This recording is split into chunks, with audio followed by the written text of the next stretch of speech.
Bismillahirrahmanirrahim. Assalamualaikum warahmatullahi wabarakatuh. Kali ini jumpa lagi bersama saya dengan Yujen dari divisi marketing.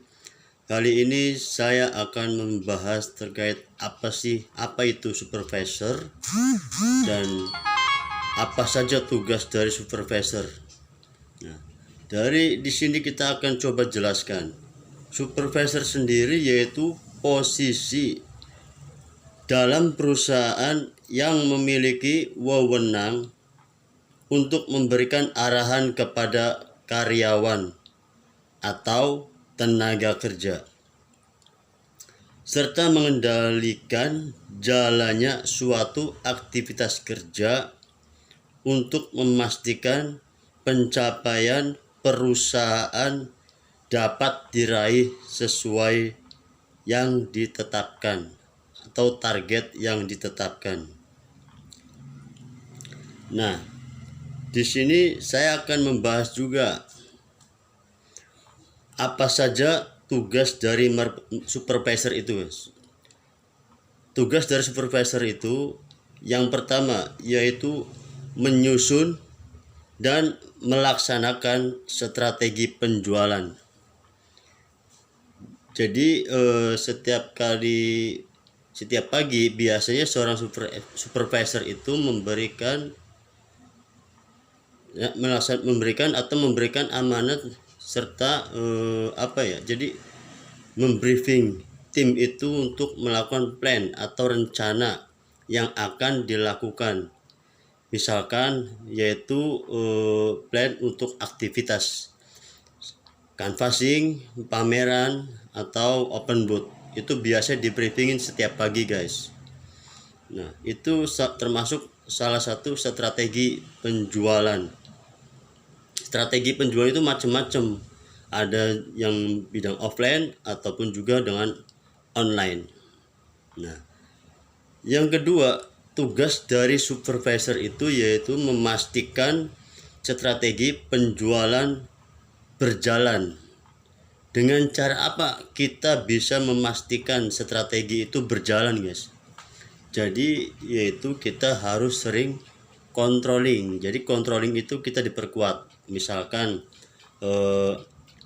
dari staf kita itu ada yang jaga kantor pemasaran, ada yang jaga di pameran, dan ada juga yang di booth. Kita kontrol aja, bener gak tim kita itu melaksanakan plan dari kita yang tadi kita amanatkan atau kita plotting setiap pagi di briefingin itu.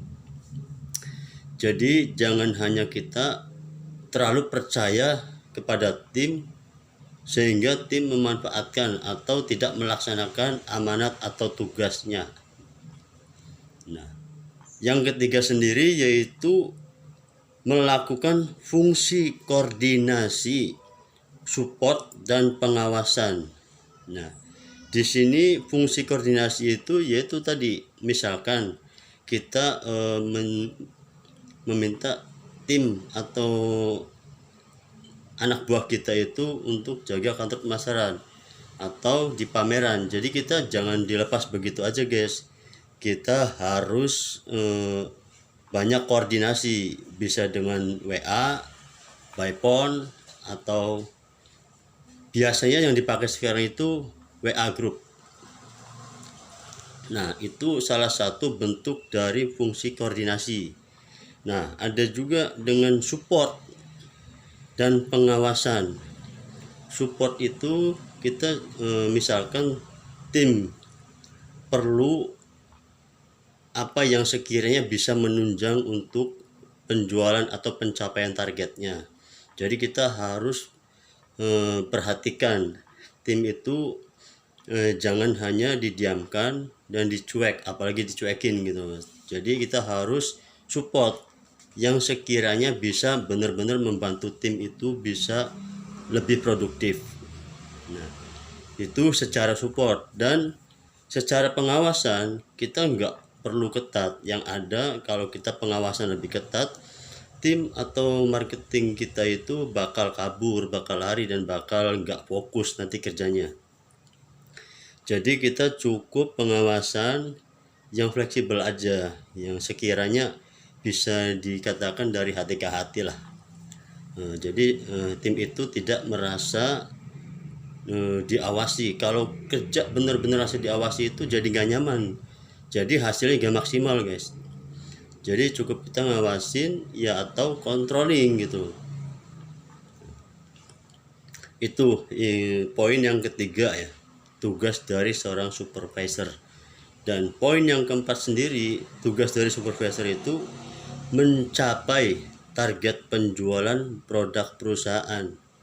Nah, bagaimana sih biar bisa tercapai target penjualan dari produk perusahaan ini? Ya kita tadi gali dengan poin 1, poin 2, poin 3 itu harus jalan. Tidak bisa kalau misalkan dari poin 1, 2, 3 tadi tidak jalan, misalnya kita nggak akan bisa mencapai target yang kita inginkan atau target yang perusahaan berikan kepada kita. Jadi kita poinnya untuk mencapai poin 4 tadi, mencapai target penjualannya tercapai atau achievement, yaitu ya kita harus menjalankan poin yang 1, 2, 3 yang tadi guys. Nah, di sini buat kalian yang jadi seorang supervisor itu minimalnya 4 poin tadi harus dijalankan guys, harus dijalankan. Nah, ini khususnya marketing, supervisor marketing maksudnya, supervisor marketing ya guys ya. Ya mungkin cukup di sini guys ya, yang bisa saya sampaikan terkait info atau video yang bisa saya bikin. Terima kasih guys. Assalamualaikum warahmatullahi wabarakatuh.